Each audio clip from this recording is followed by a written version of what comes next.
Hey everyone, welcome back to the channel. Today I'm going to show you how to unblock blocked websites on a school Chromebook quickly, safely, and easily.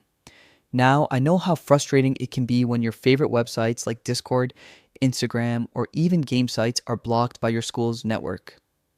But don't worry, by the end of this video, you'll know exactly how to get around those restrictions without any complicated steps.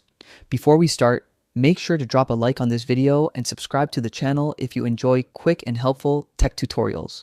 It really helps me out and keeps more videos like this coming your way.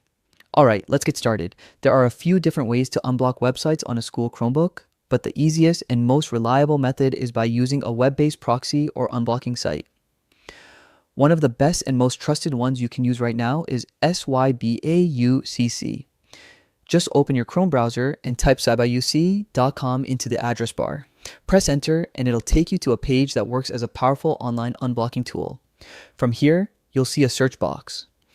This is where the magic happens. Simply type in the website you want to visit, for example, discord.com or netflix.com, and hit enter. The site will load inside the unblocking page, letting you browse freely without hitting that annoying access denied message. There's also a cool app section in the top right corner. Click that and you'll see shortcuts to popular sites and apps like Instagram, Amazon, Netflix, and even Discord.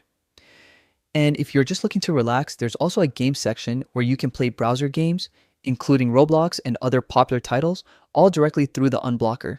It's super simple, completely web-based, and works perfectly on most school Chromebooks. No extensions or downloads needed. And that's it. That's how you can unblock blocked websites on a school Chromebook in just a couple of minutes. This tutorial helped you out. Make sure to hit that like button, subscribe for more quick tech tips, and share this video with a friend who might need it too. Thanks so much for watching, and I'll see you in the next one.